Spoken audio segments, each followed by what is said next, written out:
but I've got happy feet.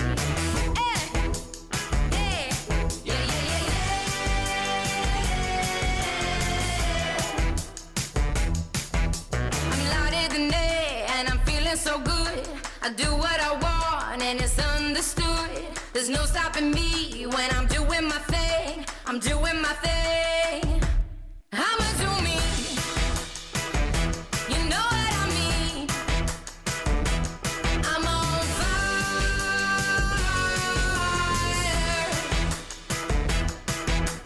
I'm feeling glad there's a spark in my soul.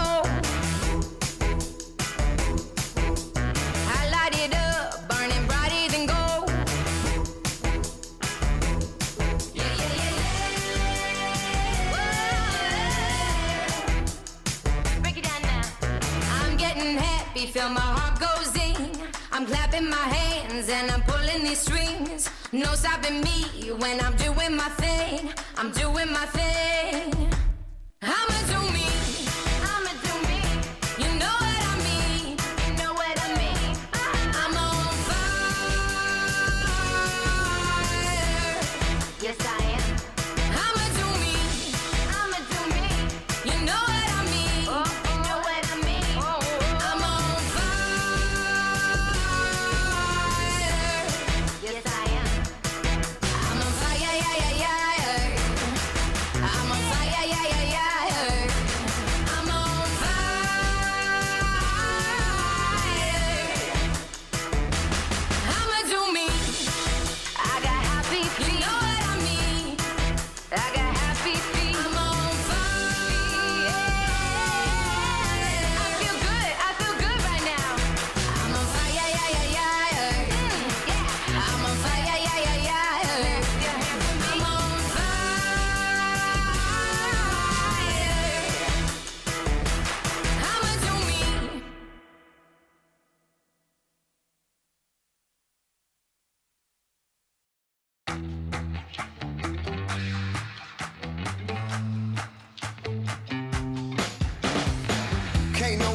I'm steady walking like I got 3 commas in my bank account, living loud. So get your cameras out. I'll probably do the same thing if I was you. Looking at me now, now. Put up your lights and keep them flashing. Don't ever put them down, down, down. Look at me now.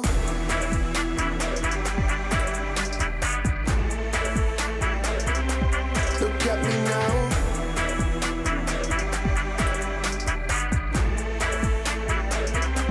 Look at me now. Good God, I'm looking sweet. Right now I'm feeling like a slice of heaven, and you wanna sink your teeth in me. And the way that I move my feet, it's like I got this whole world spinning round to the rhythm of my heartbeat. Put up your lights and keep them flashing. Don't ever put them down, down, down. Look at me now.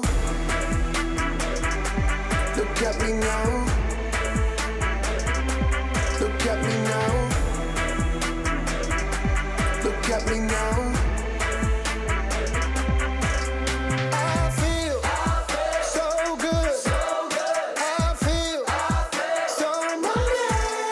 I feel so good. I feel so money.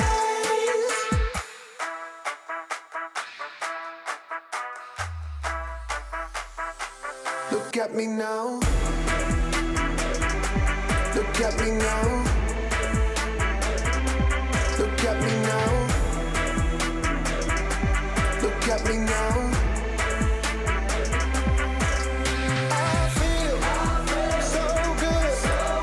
I feel so money. Look at me now. So good. I feel so money. Look at me now. I can't seem to focus, and you don't seem to notice I'm not here. I'm just a mirror. You check your complexion to find your reflections all alone. I had to go. Can't you hear me? I'm not coming home. Do you understand? I've changed my plans, 'cause I'm in love with my future. Can't wait to meet her. And I'm in love, but not with anybody else. Just wanna get to know myself. I know supposedly I'm lonely now. No, I'm supposed to be unhappy without someone. But aren't I someone?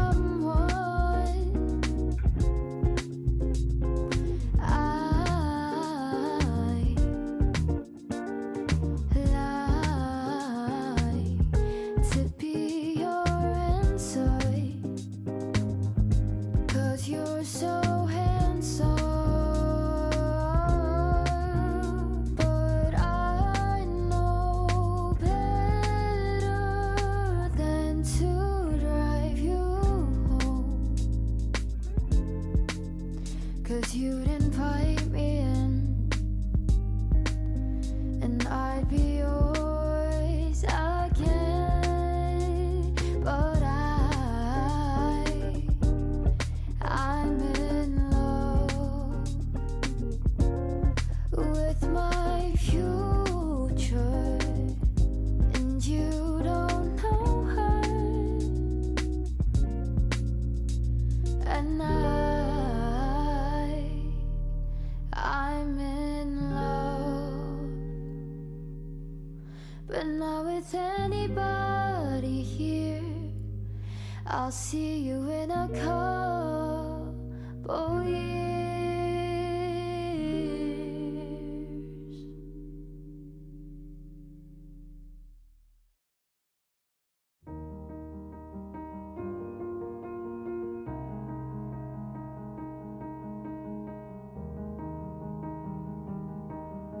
It's been a little while since I've looked in your eyes and walked that bridge to the other side. Mama says it's gonna get cold in the night, but if I picture you, then I'll be alright. I am ready. I am ready for you to be here.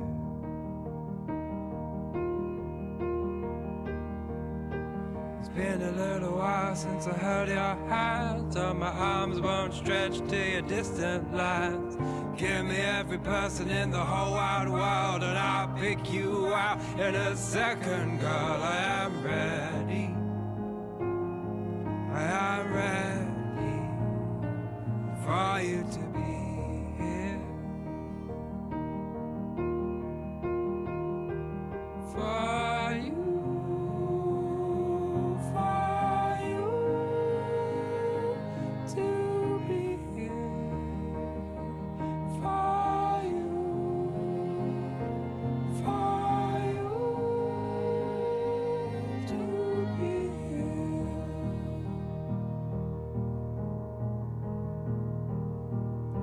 It's been so many seconds since I've seen your face. Yes, finally it is here. Bice Institute Advanced Implant Residency. This 6 days of advanced learning is composed of 3 of the most highly sought after hands-on program. 1. Immediate anterior workshop. 2. Immediate molar workshop. 3. Advanced sinus grafting, the lateral window approach. These courses have been massively updated and upgraded. Each course will take you in depth from fundamental philosophy of concept to breakdown of each of my very own surgical technique and their clinical applications. These include extensive lectures, hands-on exercises, and live surgery discussions. Each participant will receive step-by-step breakdown instructional videos on each of my own surgeries. The entire workflow from consultation, record gathering, digital planning, to surgical execution will be covered in depth. This course is intense. It is designed with one goal in mind. That is to enable you to implement immediate therapy and advanced sinus grafting into your own practices. Seats are limited. See you soon.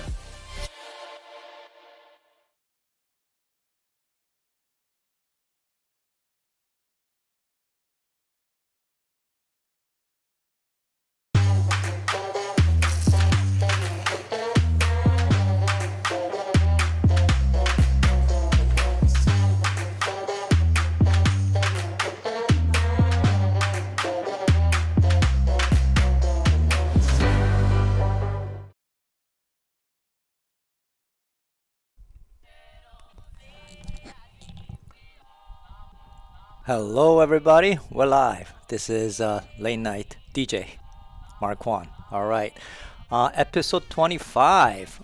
It's been a while.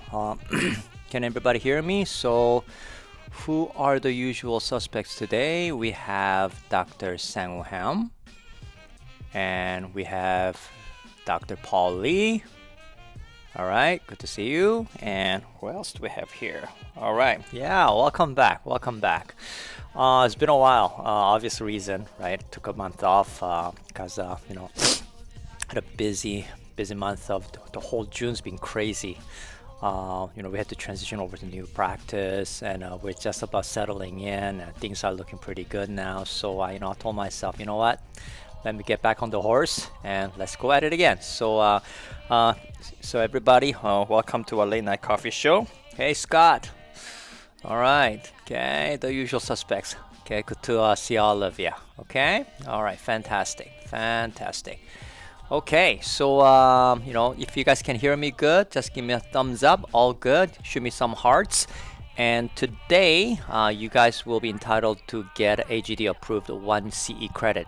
If you guys need a credit, I'm sure most of your Bytes members have more than plenty of credit from all the courses that we run.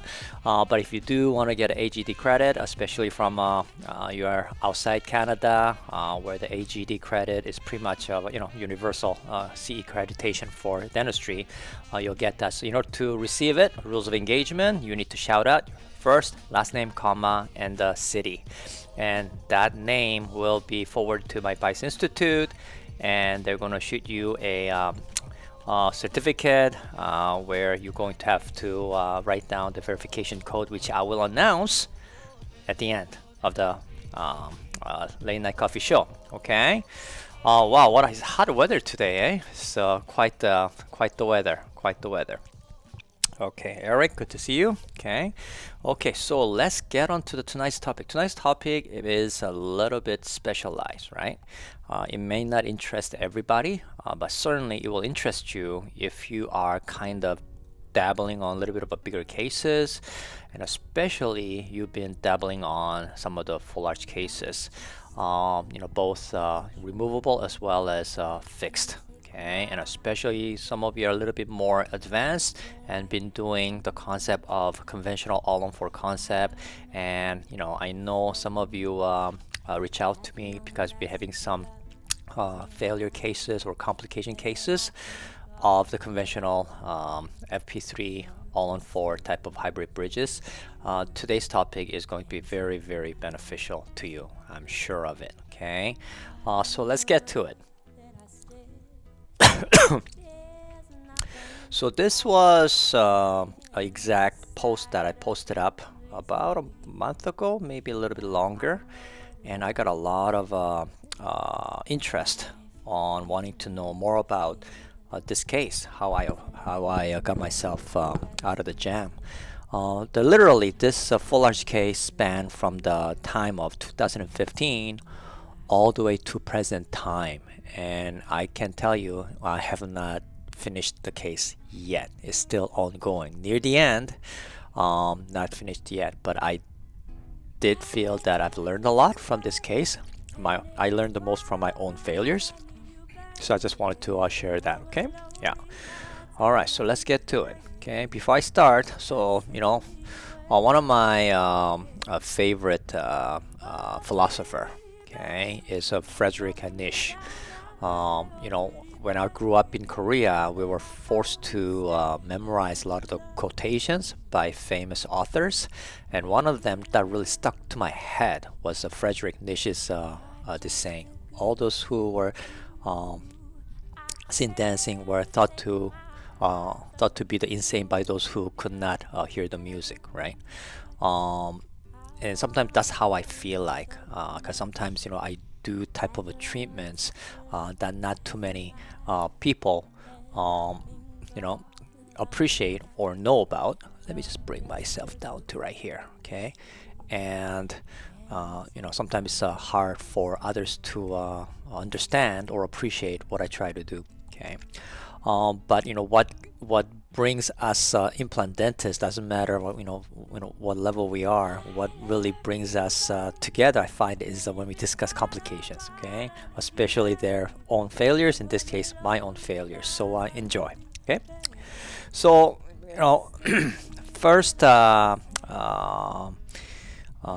topic here is a full arch complication. Once upon a time, long time ago, and this was 2000 and starting 2015. And 2015 marks about the I moved to my previous center in 2008, end of 2008 or 2009, and by 2015 my implant center was pretty well established, and I started to get a lot of referral cases with an all-on-4, because that's all-on-4 at that time.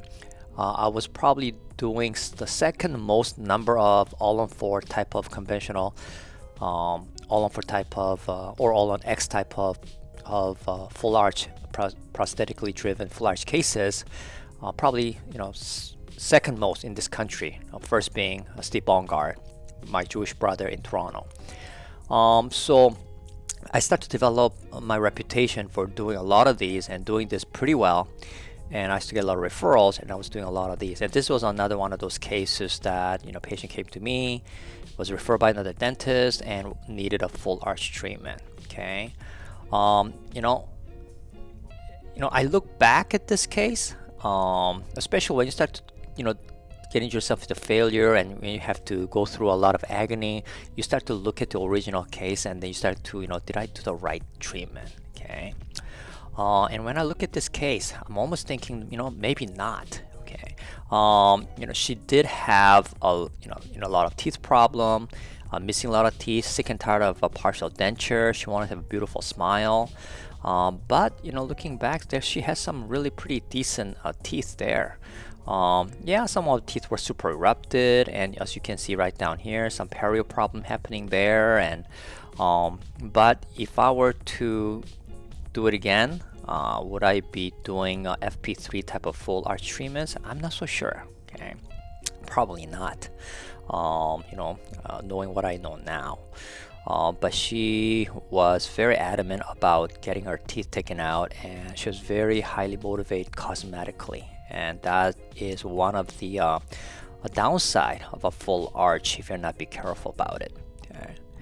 And what we did was in 2015, like I say on the lecture, when I only have a hammer, everything started to look like a nail, right? So what we did was take all the teeth out, put 4 implants on top, 4 implants on the bottom. We angle the implants, avoid the grafting, and we prefabricated a denture. And this denture we converted into a teeth in a day. Okay, conversion. Very simple concept. I covered that at some of the other lectures, how all-on-4 concept works. So if you want to have an overview of the post, I can put a link later on. Okay, but it's a 4 implant angling implant and immediate loading, and the concept was originally developed by Dr. Paulo Malo from Portugal. So this is what we would call conventional teeth in a day immediate loading, and we did a ton ton of these, right? I myself did over 1,000 by the year 2000, end of 2017. That marked my 1,000 full arch all on X type of cases, right? And this was one of them. And talk a little bit more about Dr. Palomalo in 1998. Okay, so this case was 2015, and I did my very first all-on-4 case in 2005. So this I'm 10 years into this game now, right? 10 years in, and I call myself probably well seasoned, done a lot, been there, done it. And however, in 1998, Dr. Palomalo, the inventor of this concept, all-on-4, with the brand name Nobel Biocare. So when you look at it, in 1998 and 2005, so it was only 7 years out into the market before I started doing all-on-4, right? And and if you look at it, so if you look at it now, it's about 22, 23-year-old concept, right? So some might say that it's been around for over 2 decades, so it's got some track record. But also the other side of the token is, if I look at it back now, it's an older technology, right? The concept is pretty old. And for a lot of implant dentists, still doing this treatment, is relying on the concept that's been around for more than 2 decades, right? And this concept hasn't really changed that much. Okay, so this is how it typically is, right? When we do a typical all-on-4 concept, what it does really, really well, the 2 weeks of healing after immediate loading is incredibly good. Consistently, and this is very similar to the last study club. Me and Dr. Jin talked about immediate locator, and we kind of knew the immediate locator is going to work really, really well because we were already doing this even before we introduced immediate locator concept to the general dentist. And 2 weeks of not brushing, 2 weeks of just rinsing with rinse and just sticking to a soft diet. The patient comes back, there's hardly any swelling, tissues are very well established, and so we knew the immediate concept worked. There's no doubt about it. Okay. And for the final bridge, what we gave her was maxillary zirconia bridge and mandibular denture hybrid bridge with 4 zirconia crowns on the bottom, because some people are asking, why do I put zirconia crown on the bottom hybrid bridge? It was an attempt to slow down the abrasion. Okay, because when you have we over by 2015 we had a lot of success, but one of the main prosthetic failures was the breakage problem, okay, breakage issue. So that's been a lot of problem. Like Sang, you can probably chime in. You took over a lot of Dr. Jin's all-on-4 hybrid cases, and breakage, it's a problem. It's a problem. So one of the way to overcome the breakage problem that we thought was introducing material that's a lot harder, and that was zirconia, of course, right? Zirconia. And zirconia prosthesis, the price started to come down a lot because of the advance in material technology. But the problem was, when you have a zirconia to zirconia, right, full contour, it's really, really hard, and they're heavy, right? It's a heavy prosthetics, and that caused a problem, like screw loosening and the implant damaging. So what we decided to do is have a zirconia on the top, right, and hybrid on the bottom. Hybrid is acrylic teeth. But then what we started to notice is that they start to wear down really, really fast. So what we decided to do, getting a little creative, we decided to put 4 zirconia crowns on the premolars so that it will slow down the wear down. The result, utter failure. It didn't work. What we realized, that zirconia premolar didn't wear down, but all the rest of teeth still worn out. And when that happened, the occlusion was not balanced. Okay, so that does not work. Okay, and this is what we start to see, right? And this is a slide that I shown at the previous post. When we were showing something case like this here, people think that, wow, things look good, things are looking fantastic, but you cannot just tell how well this is doing just by looking at the clinical photo, right? And what is wrong with this picture is that when we start to do a lot of these cases, we start to, this is, if you look at it, is a 2016 April, right? And by 2017, we start to see a little bit of a bone losses here, right? A little bit of bone losses, okay? Anybody can guess why that is starting, right? When you do a lot of full arch cases, hate to admit it, there's some level of crest of bone loss that's going to happen, okay? And initially we didn't really know why, but we started to have some hypothesis. And one of them was that there is no implant protective occlusion, okay? Because when you have a natural teeth missing one or two teeth, you can make the height of the prosthesis, implant prosthesis, slightly lower, okay, which can compensate for the compression of the PDL. But when you do full arch cases, especially double arch cases, you can't do it. You simply don't have that luxury. So that means all the forces will go to the implant, okay? With acrylic teeth, the forces were taken by the cushioning of the acrylic teeth, and they wear down and they break. So when they break, that means that too much force, teeth break instead of screw loosening or pressure to the implant, which leads to the stress to the bone and you lose bone. So this case, we made a hypothesis that the reason patient is losing the bone, crest of bone, is because too much force, right? But when I ask her, whether she grinds her teeth, by the way, we were giving out night guards to all our full arch patients, right? She wore the night guard, she did everything. So we're wondering, why is she losing bone, right? So one is biomechanics, okay? But also, she was a smoker, okay? So, what's worse? Smoking a pack a day or too much force onto the implant, right? We often like to blame our patient, right? If they do something wrong, it's their fault.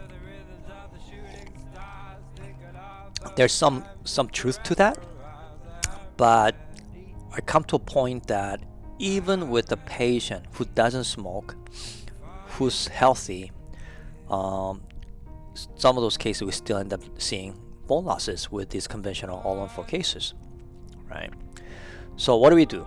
Okay, in 2017, okay, I'm only little over 1 year out of, after giving full prosthesis, right? Final prosthesis. And what you'll notice here is that, what I've come to notice is that when you see a little bit of crest of bone with these cases, when you open them up, it's actually a lot more significant than what shows up on the x-ray, okay? Yeah. So what do? Okay, I didn't want to take the implants out because it's only a year out of final bridge, so I want to save these implants. And also, if I were to take these implants out, what's going to do? What am I going to do, right? Put a new implant and end up with new final prosthesis, and who's going to pay for it, right? So that's a whole section of dilemma when you have to redo these cases, right? So here, bone loss is significant, but you know what? I feel pretty confident I can regenerate this. So what do? Typical, right? You curette all the granulation tissue out. You can use peroxide to decontaminate. You can de-thread it using those eye brushes. And trying to do a sticky bone GBR around it using a membrane here, and I put back the multi-unit abutment back again, even put PRF on top of that there with the tissue punch, and put the bridge back on, right? Put the bridge back on. And this is 2018. And 2018, this is what we did, 2017. And a year later, okay, a little over a year later after that surgery, we start to see exudate again, right? Okay. So 2015 was a surgery, and here we are, 2018, 3 years from the initial day of actually taking our teeth out, placing implant. We're struggling still, even after GBR around trying to salvage those implants, right? So what do? Raise a flap, go back in, right? Go back in. Okay, what would you guys do here, right? What would you guys do here, right? Okay, because there's no right or wrong answer. GBR fails. I'm going in there. I'm getting desperate now, and try to salvage this implant. Okay. Well, the bigger question is, why didn't it work? Why didn't it work? Why did my initial GBR procedure to attempt to save it did not work? Yeah. Sang says, save it again, right? Okay. I tried to. Here. You get really you learn a lot when you start to have a failure cases, right? Okay. Single tooth failure, not as much of a big issue. I mean, it still hurts, right? But when you have a full arch cases, when something goes wrong like this, it really hurts. Okay. So this is what we did. Okay. De-thread and smooth again, Sango says, right? Okay. Hey, Michael. So this is what we did. I de-threaded, I peroxided again. This time I removed the multi-unit abutment. I didn't keep it in there. I removed it. I put a cover screw and the sticky bone GBR. Did a membrane, primary closure. Okay, and I used this type of incision. It's called a remote incision. These type cases, I do not want to do a crustal incision right where the hole was, because this is where the most of the infections are. Okay, tissue is very, very weak. So, these cases where you want to make an incision where the tissue is healthy. Keep the incision line away from the focal point of where the infection used to be. Okay, and I did all that. Okay, I did not put the MUA because I wanted the GBR, the bone graft material, and the implant to be totally protected, okay, from the outside environment. And this philosophy works pretty well. I've done my own research within my clinic.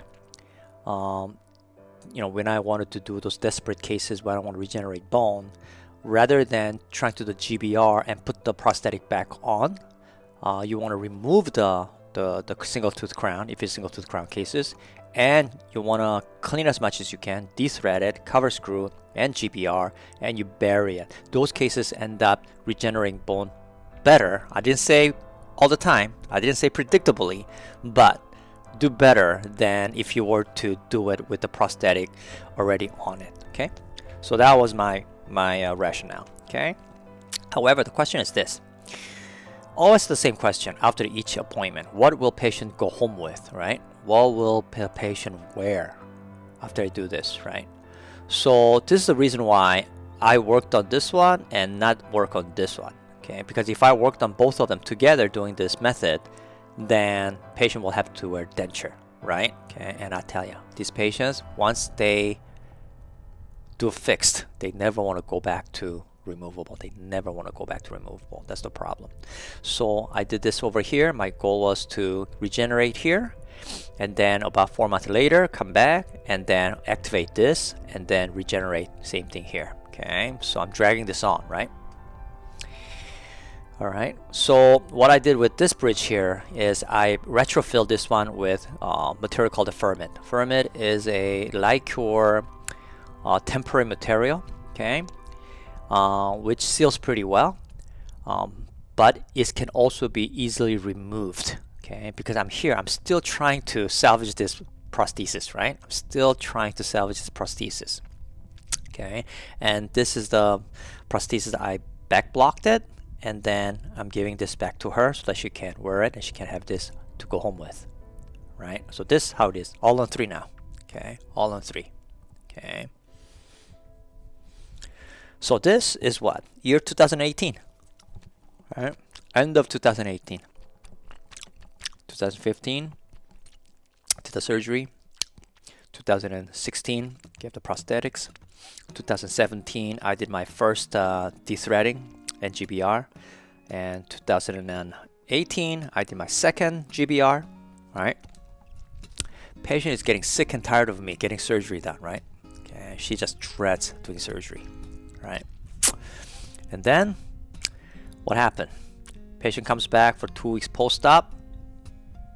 Despite my remote incision, it's still, despite the membrane, despite all that, it's exposed again. All right? Do you feel the pain? Okay. Scott says, retrospectively thinking, when you are dethreading, decontaminating, grafting, aren't you just treating the microbiology etiology? If you originally thought biomechanics was an issue, shouldn't we deal with the biomechanics occlusion as well? Was there any modification to the prosthesis while attempting to these rescues? Very good point. We're guessing though, right? Okay. There is no definitive diagnosis that it's an occlusion problem, right? Patient didn't break any teeth on the bottom, right? A lot of people who have a biomechanics problem, right? Usually the weaker teeth, they chip and break and they wear out. She wasn't really one of those heavy bite. Okay? So even though biomechanic is one of the possibility, I wouldn't call that a definitive etiology. Okay, but when it's biomechanic problem, that could be in conjunction with this. But the bigger problem right now is we're losing bone here, right? We're losing bone here, right? If you were to address biomechanics at the same time, I will probably have to place more implants, right? Okay, I'm not saying that that's the wrong approach, okay, but you gotta understand, I'm desperate here, right? I'm trying to regrow bone here, okay? My goal here is, Scott, not to put it back into the denture, okay? That's my goal here, right? And let me see right here. Okay, so exposure happened, right? Now what we do, right? Now what do we do, right?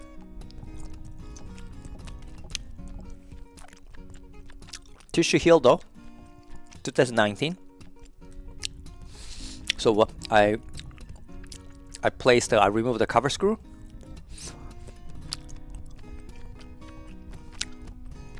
Patient still smokes pack a day. Yeah.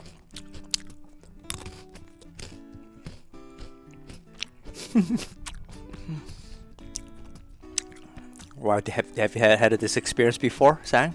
Okay.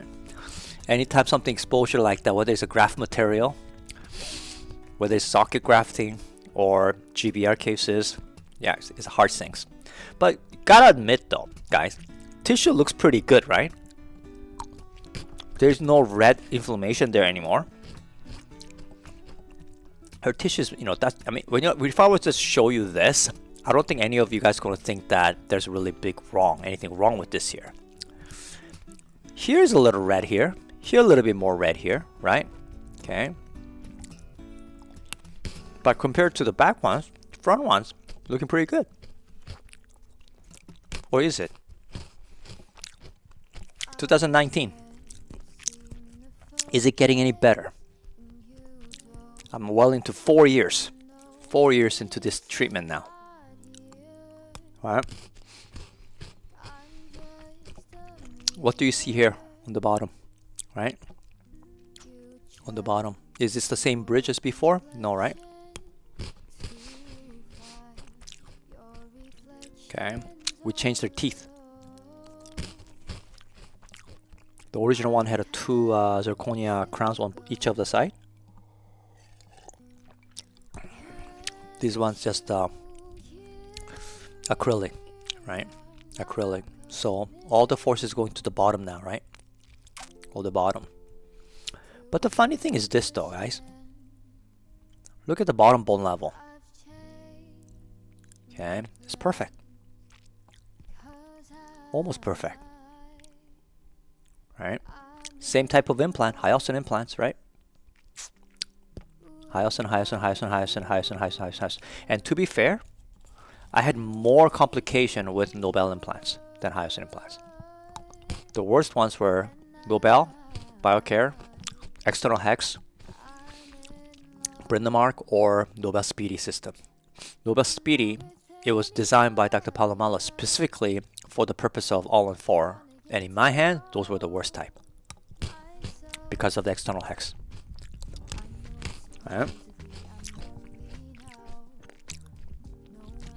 Right. So here, is it getting any better? Not so sure, right? I mean, still, I see radiolucency. Okay, still there, right? What do we do now? What do we do now? You know those patients, right? Those patients that you do your best, right? But the problem doesn't go away. I'm sure you guys have it. Everybody has those patients. We call it the rule of 6. There's 6 patients in your own practice, okay, that you wish you didn't have, okay, right?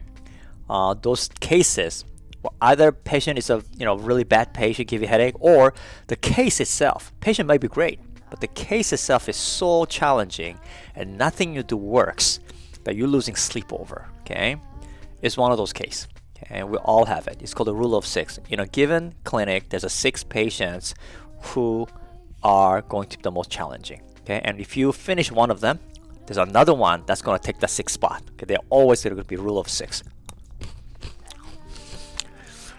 So she's one of my rule of 6. So what do? Do you see the difference? We open up the embrasure. We open up the embrasure to her existing zirconia bridge so that she can clean better, right? Improve the hygiene. This is year 2020 now. And we did a check film. And we know that we're probably going to lose these implants. Okay? Lose these implants, right? Not only here, but also here too. Here, not too bad. Okay, I think this is okay. Bottom is perfect, but top is not doing good. Now, when I show this photo, okay, this X-ray to one of my colleague, okay, I don't know if it was Albert. Was it Albert or somebody who does a lot of these? I don't know if it was Bernard. They said must be smoking, because when they smoke, okay, they put that in there and then they roll there the fume. And they said that's why the front 2 implant typically they start to go before the rest of them, right? Maybe, right? Maybe. She is a avid 1 pack a day smoker, and she will not quit. Okay, it's like asking me to quit coffee because I will not do it.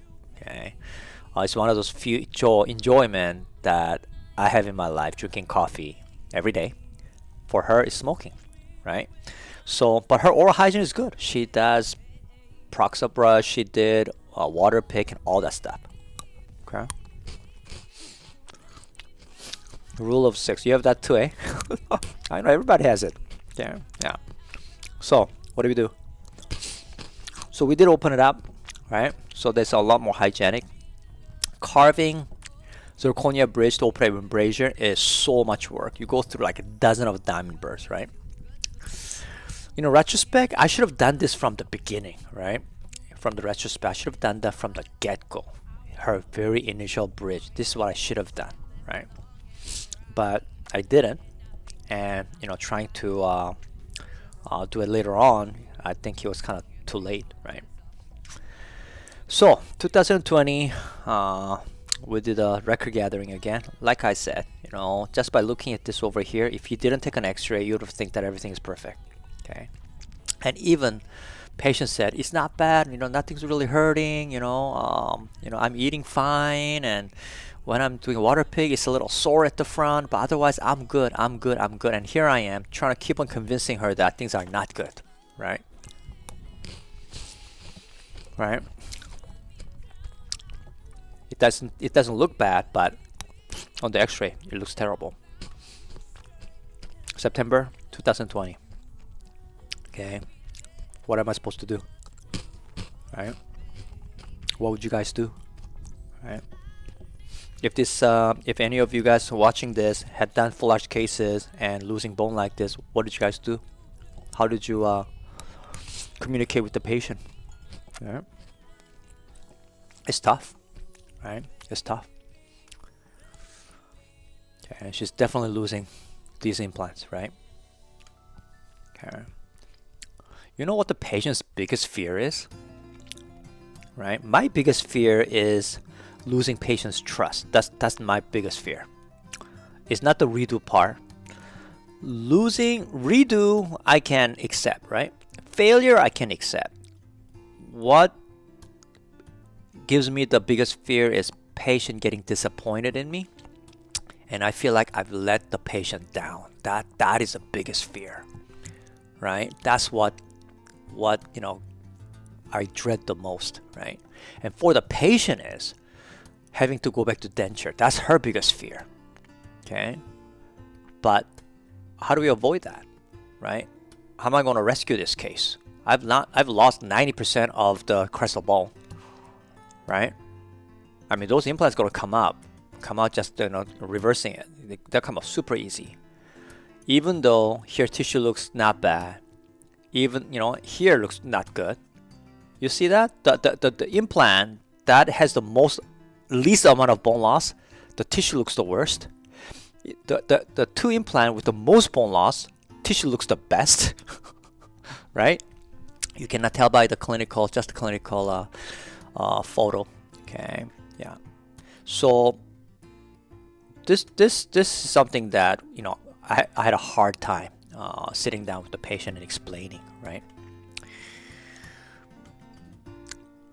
This is a squeezy test, right? Okay, the implant that had the most bone had the most exudate. Okay, if the tissue that was looking pretty good, when you squeeze it, okay, if the butter comes out, it's infected. You have to do a squeeze test, okay? Especially if you have these all-on-4 MUA type of a prosthetic abutment, you do a squeeze test. If the squeeze test, if butter comes out, it's bad news. That means the bone loss is going to continue. There's two different type of bone loss, guys. Just because you see bone loss on the x-ray, that doesn't mean that everything is peri-implantitis, okay? Peri-implantitis by definition means there's an inflammation, okay? Inflammation. And if there is an inflammation, typically it's driven by a bacterial origin, okay? Yeah. Overloaded cases that you're losing bone, but it's non-microbial, it's not technically peri-implantitis because there is no real process of degeneration that is caused by the inflammation process, right? Okay, overloading bone loss is more of overloading to the bone. It's a stress related, where the bone cells just stop regenerating bone around there. Okay, this is an active disease. Okay, this is a truly active peri-implantitis, right? And cannot ignore it. Okay, cannot ignore it. And this is a multi-unit abutment. And one of the big problem I always indicate, and I come to realize, okay, over my 17 years of doing this type of treatment, is that this connection is a problem. Okay, you always get debris stuck in here, and it's just a sewage right here. Okay, especially angled ones. Okay, they're never clean. Okay, so the rebuild process has to begin. Okay, so my goal was to convince the patient that we need to explant all the upper implant and place new implants, right? Okay. All right. And doing the treatment for me, that was not the hard part, but it was a conversation with this patient, and it was tough. It was tough. The patient was pretty much in tears. She says, "You know what, Dr. Kwon, I like you. You try so hard. I know, it's my fault." She was blaming herself for her smoking, right? And she thinks that that's because of the her smoking that's causing all this problem. Possibly true, but I don't think it's entirely true. Okay, I think it's a combination. Okay, yeah. And I decided to just redo this whole thing, and of course, if now that I'm deciding to redo this whole thing, I decided to also address possible biomechanics issue, right? Like Scott mentioned, right? If I'm going to redo this case, I'm not just going to place 4 implant. Okay, if I was salvaging it, okay, different story. But if I'm going to redo this case, if I'm going to remove all these implants, might as well put as many as possible, right? And the location that I chose to do is right here, and here, and here, and here, and where basically bone is available. Okay, I'm desperate now, right? And when I did this case over here, okay, this is a case that I had a hardest time explaining to the patient, is because I had to convince the patient that it had got to be totally redone, right? Okay, yeah, and patient didn't want to. Now the bigger question is, who pays for the redo? Who pays for it? Okay, this is year 2020 now, 5 years from the surgery, and I typically warrant all my cases up to 5 years, right? Okay, yeah, 5 years, and the 5 years is up, and I'm here. I need to redo this whole case. Do I charge the patient for the redo, or do I charge the patient for partial redo? What do you do? What do you do? There's no right or wrong answer. I'm not telling you guys what to do, right? Okay. For me, I want it to be as fair as possible. So I told the patient, you know what? I'll remove the bridge. I'll remove all the implants. I'll redo all the implants and the graft. I'm not going to charge you for my surgical fee. But for the transitional bridge and the final bridge, please take care of that part. Okay. So patient was asked to cover for the prosthetic fee, okay, and the temporary fee. And the prosthetic fee and the temporary fee, my prosthetic team gave a significant discount as well, right? So patient was very grateful, but still not happy about having to go through the surgery again. She said, if I go through this again, will that be the end of it, right? I said, I cannot promise. I cannot promise. But I told her that technology is better now than it was before, right? So that's what we did. So this was on the day of the surgery. As you can see, patient is draped in blue, okay? And prosthetic is well designed, okay? I mean, compared to some of the crappy FP3 designs that I see on the Facebook, I think this design is quite really good. She's able to clean well and all that. But regardless, upper bridge underneath, there's a bone loss going on, right? Okay. So here it is. Okay, here it is. I removed the bridge. I removed the MUA, and I'm going into secondary surgery. Take a look at this, right? Okay. This is biological destruction, ladies and gentlemen. Okay. It's not for the average soul. Okay. If you wanna be an implant dentist, and if you wanna do this for a living, day in day out, you gotta have a stomach to handle these type of cases. Okay. Yeah. Okay. Are you serious? Reduce more bone? Are you kidding me, or you have a point there? Sangwoo, right? Where would you reduce more bone?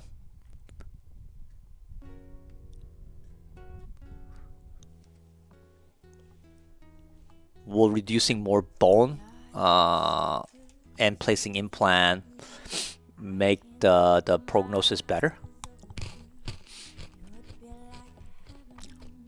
Patient literally lost bone right to the nostril. No, I'm not saying that. I'm not saying that you're right or wrong. Enlighten me.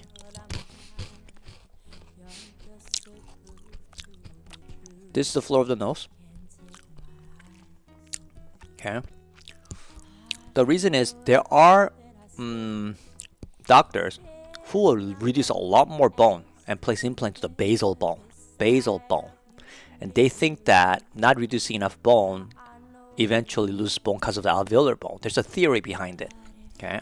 I don't know if I buy it. Because there are cases patient lost so much bone. I placed bone implant in those cases, they still end up losing bone too. Guys, I've done thousands of these, right? Okay. If that's the case, then when you're doing anterior cases where we don't do any bone reduction, place implant. Because with anterior cases, we don't reduce bone, do we, right? We place our normal implants. How come those do very well? Right?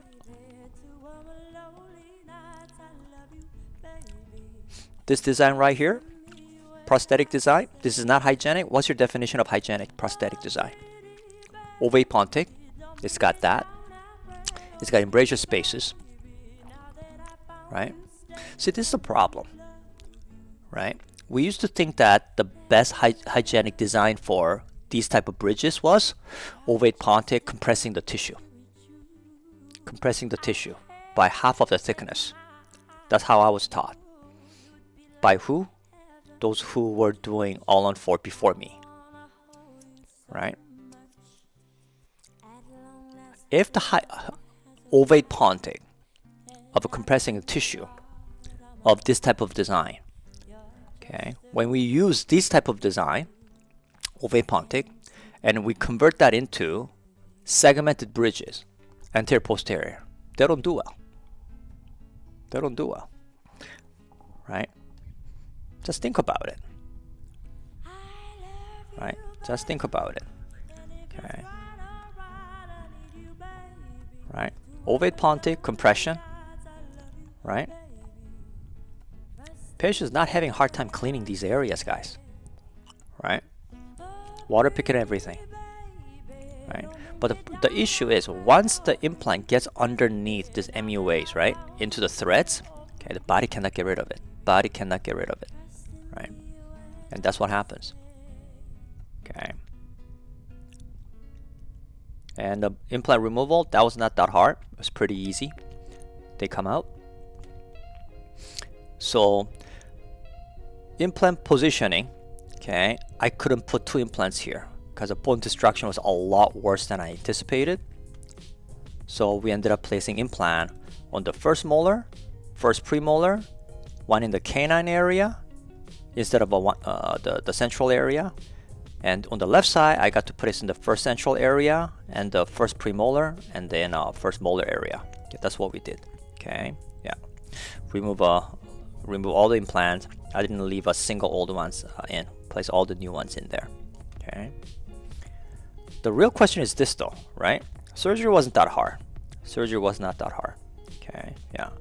And I certainly didn't remove any bone here. I regenerated bone. Okay, regenerate bone.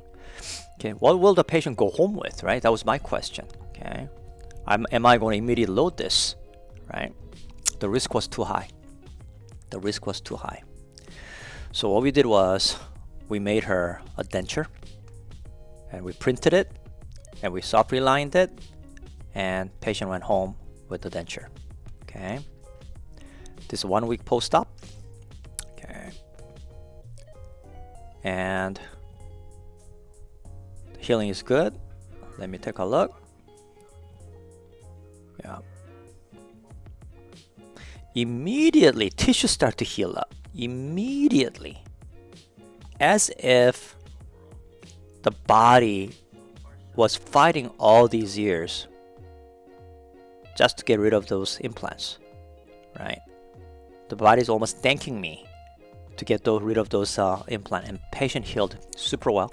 Okay, she wasn't happy with the denture, but okay, she was happy in a way that she can still smoke and knowing that denture is going to protect those implants, right? Oh goodness, right? Okay, so fast forward 4 months later, right? Okay, what's the question? Did they reverse torque out easily? Super easy. When you lose that much of bone, you just reverse those out. Okay, they come really. Only one that I had to use a EFR kit, Easy Fixture Removal Kit from Hyosin. Hyosin makes the best reversing tool. Is the 1.4, the one on the right side. Okay, I had to reverse that one out, but even then, that wasn't not that hard. Okay, yeah. The question is this, right? Do you give your patient removable or fixed, right? Removal or fixed, okay? Removal, it would be a locator, right? Or do you go and trying to, test your luck with the fixed bridge again, right? There's no right or wrong answer. With her smoking and everything, removable option probably is a better option. However, it's hard to convince a patient to go back to a removable when she has used a fixed bridge. Despite that, those implants were not doing well throughout all those 5 years. Despite that, I had to do a 3, dethreading surgery and, go through 1 major rebuild surgery. Patient still wants to go back to fixed, right? Okay. If you look at this chart over here, okay, yeah, here Hyosin, I placed all this implant. This was in 2015. All the new implants that I placed here is all Megagen implant here. Does that make any difference? I don't know. I don't think so. Implant's an implant. Megagen implant do have a very good surface texture, very pure. But I think there are many similarity between those implants. Okay, yeah. And one of the reason I like Megagen Anyone implant is because it shares the same prosthetic connection as Hyosin ET3, which I think is still one of the most versatile connection. Right. So here, these are healing abutments, right? Okay.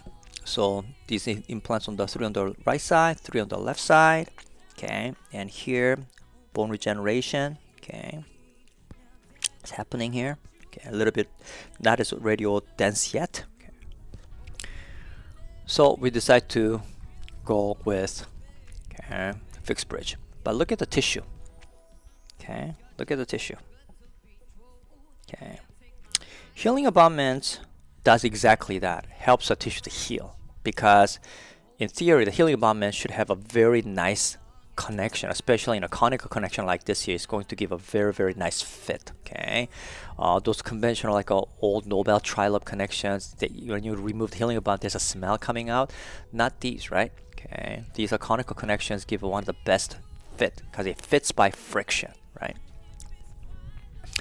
Patient still smokes. Okay, so here what we did was we went fixture level. We did PMMA bridge right here. Okay, yeah. So, Sang, if you take a look at here, I think there's enough prosthetic space here, right? I didn't remove any more bone, right? From here, CEJ to the implant, which is going to be right here, right? Because these are 3 millimeter height abutments, so it's going to be up here. So that's plenty. That's plenty for FP3. Okay, and these healing abutments are 5 millimeter tall. 5 millimeter tall, right? So, and these are, FP3s, okay, ovate pontic, embrasure space, okay, yeah. So as far as the design goes, as a prosthetic, I don't think there's that much difference with compared to the old one. It's more precise though. It's more precise, more better contour because it's done by CAD/CAM milling, right? So we placed it, okay. Okay, so right here.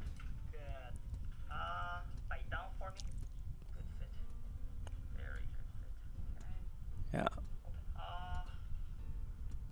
The previous one didn't have the embrasure. It was more flat. You're right. We later grinded it down to make it look like this. But this is better design because it's CAD/CAM done, much more precise. Okay, yeah. So this bridge here, this is plastic. It's reinforced PMMA, right? Yeah, it's a reinforced PMMA. So it's a fixture level. Okay, yeah. So tissue response has been fantastic.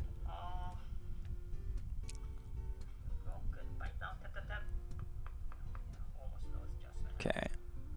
Yeah, so both top and the bottom is Tilio milled bridge. Right here, top right there. Okay, it looks like a zirconia, but it's not. It's a Tilio. We have a really good acrylic technician. She's superb. Okay, Kevin does the design. Dr. Kim did the occlusion, video, and we milled it out. And she did the pink acrylic on top of it. Okay, yeah. So these are really good because they're stronger than a typical acrylic teeth. They're one piece. They're not teeth and acrylic. They are milled out of the one, and then they do a cutback so that acrylist can apply the acrylic. Okay, and she's been on these since April. Right, April. We did a 3-month check not too long ago. Tissue doing fantastic. She still smokes. She still smokes. She still smokes. Okay. Yeah, she'll never quit. Okay. But despite that, tissue's doing fantastic. Her oral hygiene is very good. Oral hygiene is very good. Okay. So we're pretty happy. And this is how it looks like. Okay. Yeah, these are fixture level. Because it's a fixture level, because I'm not using MUA, because I do believe that, this is controversial, but I know from my own experience, having done so many of these, and Bernard has done enough, and Albert Louis got done a ton of these. Among 3 of us, we come to consensus, honest consensus that MUA abutment is an issue, especially angled MUA. Okay, there's always stuff that collects whenever we remove for cleaning appointment. Right? So because of that, we believe that the best connection from a microbiology point of view, okay, from a sealing of the tightness is a conical connection. Okay, yeah. Some may argue that Morse connection is better. Yeah, if you're doing singles, yeah, but if you're doing multiple, how you gonna get the draw, right? Okay, yeah, no one can place implant that accurate, right? So that's one of the reasons why I go with the conical connection, because as you can see right here, even the implants are slightly not perfectly, okay, yeah, it'll still be able to draw, right? Okay, I don't know if I did a guided surgery or freehand surgery here. I think freehand surgery here. Yeah, there's no way to do guided surgery when you have that much of a bone defect, right? Okay, so I did a freehand surgery with a surgical horseshoe stent, and I was still able to get the draw that I want on these 6 implants, right? Okay. All right. Okay. Yeah. So yeah, it was free-handed, but yeah. So like I said, surgery was not the hard part. It was trying to deliver something that is going to be hopefully future-proof, and my biggest gain here, I'm so grateful, is that patient did not lose trust in me. Okay, patient still trusted after all this surgery I put her through, all this agony, right? She's a tough woman. If I was a patient, I don't know, I would have actually given myself a chance, okay, to do this again. So I'm very grateful, and it's turning out to be really good. Patient's very happy, and I'm also very happy as well. Okay, yeah. So the conclusion. Okay, conclusion. Whether it's a full arch, or whether it's multiple unit, whether it's anterior cases, whether it's posterior cases, I think they all behave the same under the scope of biology. Okay. And what I feel is that when Dr. Palomalo brought out the concept of all-on-4 near the end of 1990s, okay, beginning of 2000, we used to think of a full arch surgically and prosthetically so different than what we used to do single tooth implant dentistry. Because back then there was not that many people that was doing full arches, okay, yeah. But looking back, okay, 20 years later, looking back, right?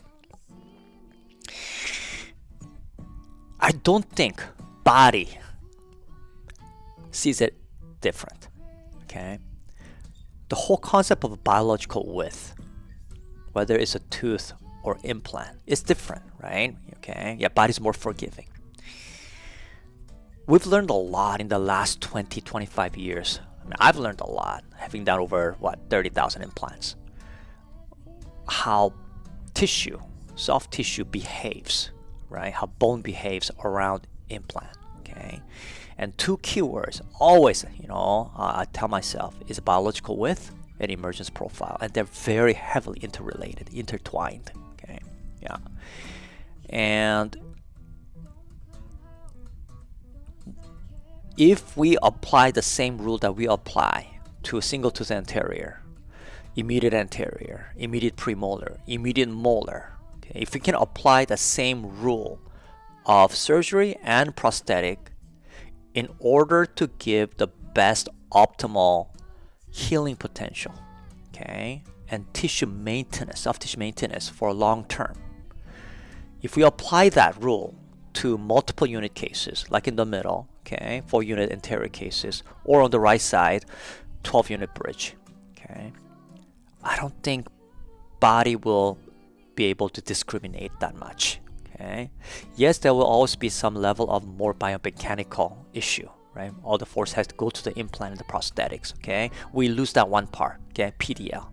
We're gonna lose that no matter what. It doesn't matter how many implants we place, it's just not gonna replace loss of PDL.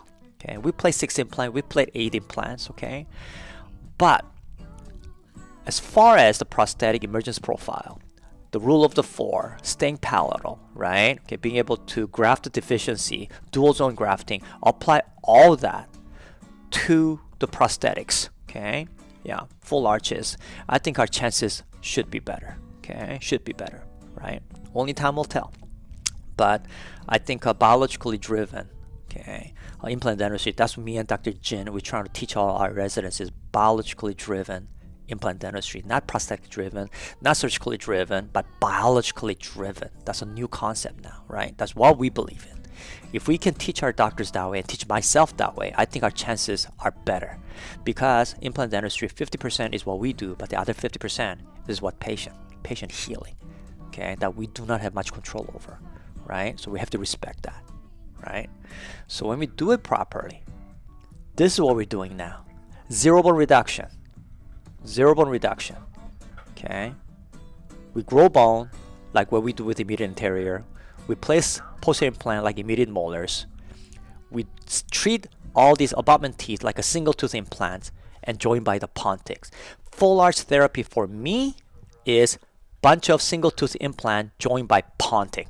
Okay, that's how I simplify the full arch, and we try to stay very true to that, right? And when we do it right, you get some amazing result. Okay, amazing result, right? And this the tissue. Look at this, right? These are just bunch of single tooth implants of abutments joined by Pontics, right? That's what biologically driven full arch therapy is. Okay. So what's the conclusion? Okay, what's the conclusion? Conclusion is that there is no standardized approach to full mouth reconstruction. There is no standardized recall program. There is no standardized hygiene. And there certainly is no standardized complication management protocol. There isn't. Why? There are not that many people doing a lot of these cases. Okay, yeah.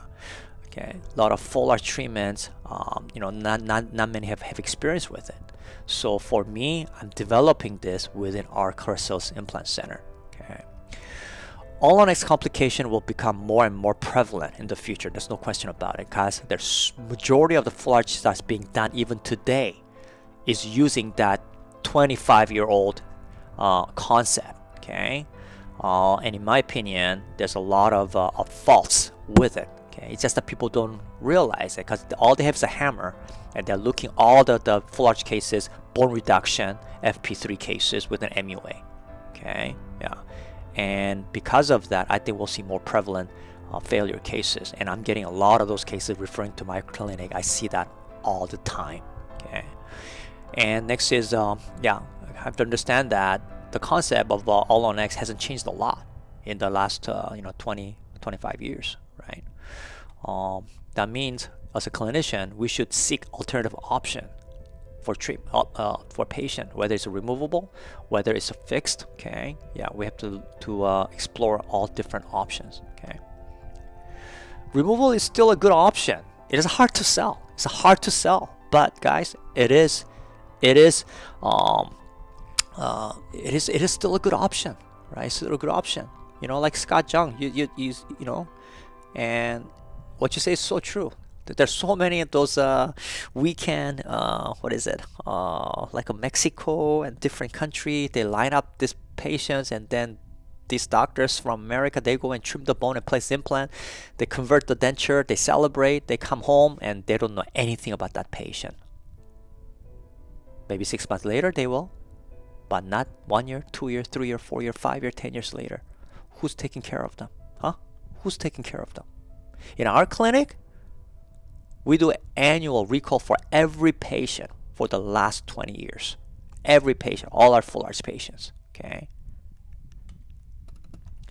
Full arch complication, when you do recognize it on the x-ray, when you recognize it, you do a squeeze test. Okay. When a butter comes out, you gotta act fast. Don't do what I did. I try to dill around, pray that this infection will go away, that bone loss will stop. It did not. Okay. I had to put my patient through 4 surgery to get to here, where I should have just done with 1. Okay, better yet, okay, do a better treatment from the get-go, right? Okay, so you gotta act fast though, act fast, right? GBR around infected implant, especially around the MUA abutment, they don't work well, man. They do not work well. MUA is a dirty connection, and they are not very forgiving. Okay, yeah, I've tried laser, I've tried GBR, all the kitchen sink, I've done it multiple times, many times, right? Number 8, sometimes only way to be sure is total replantation, right? You go to every complication symposium, right? I went to numerous of them, right? Okay, like Professor Son says, YK Kim says, okay, we can show you some of the nice cases that actually worked out, trophy cases. But the reality is, I don't care who you are, if you're truth about it, okay, they're not predictable. Okay, it's not just the technique sensitivity. The other 50% you don't have control over it, biological healing potential. Okay, technique is just one thing, right? The problem is that the fixture is that the new fixtures, these are new age fixtures, the surface treatment is so good, especially dual treated surface. Acid etch and sandblasted, right? These are so good that it bone adheres so fast. But the problem is, when you contaminate, it's so hard to get rid of. The body cannot get rid of it. It's a double-edged sword, right? And only way to get rid of those bacteria is, unfortunately, explantation in many of the situations, right? Okay. Be fair to the patient for redos. Okay, in my opinion, I had to share the decision making, and that means I had to share the consequences as well. Okay, it goes both ways, right? I'm not saying that do it for free, okay, but do what you feel is fair to you, but also importantly to the patient as well, right? And conclusion is a biologically driven treatment, right? Biologically driven treatment, right? Okay. Same concept, same philosophy of biology, whether we do single implant or full arch implant, I believe that it should still be the same. Okay. Right? Frederick Niche. Okay. That's him, right? Okay. Q&A, if you guys have any question, you let me know. Okay.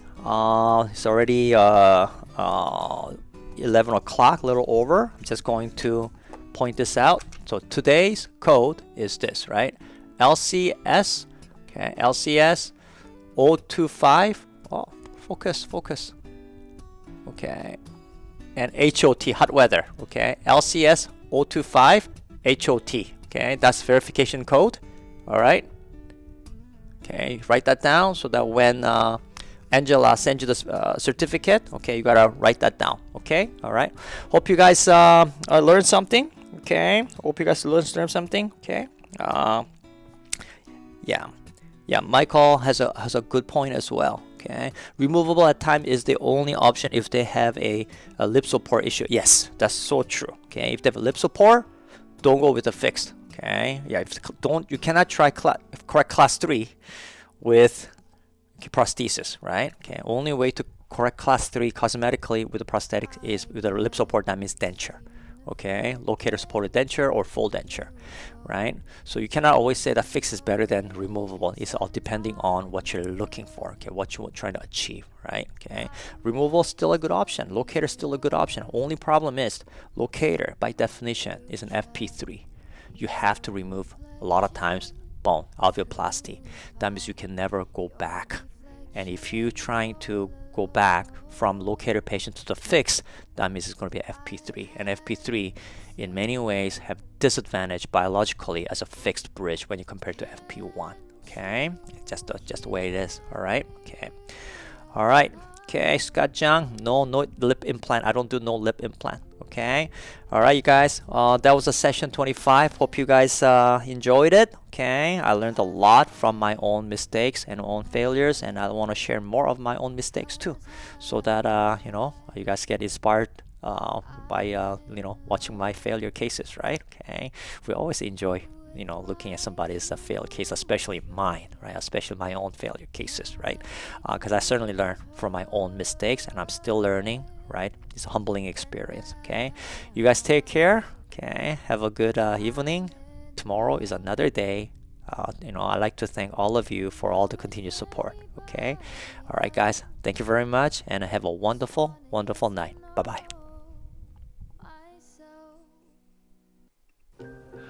Buccal veneer grafting. How often you look at the CT scan and wonder, dang, I wish I had 2mm more bone width. Having to go through multiple surgeries such as bone augmentation, such as sausage grafting, wait 5 months, update CT scan, and do another surgery just to place the implant. And then wait another 4 to 5 months? Come on, these patients often have to wait 8 to 10 months before getting even a tooth. And now you're wondering, there's got to be a better way. Or is there? Well, we may have just the right answer for you. Although no such thing as silver bullet exists in dentistry, over the past 15 years, we have enjoyed the concept of periosteum guided bone regeneration, also commonly known among the BICE Institute member as buccal veneer grafting. Procedure BVG. With proper case selections, we can consistently and predictably regenerate bone width at the time of implant placement without the need for bone tacks or membranes. In this upcoming online study club session, Dr. Chris Lee and Dr. Sang-Woo Han will showcase the fundamental concept of buccal veneer grafting. As always, the format is lecture, live surgery, followed by Q&A session. All registrants will also get to enjoy the access to live recordings up to 48 hours. Do not miss the registration deadline. Follow the link below. Take care and see you soon.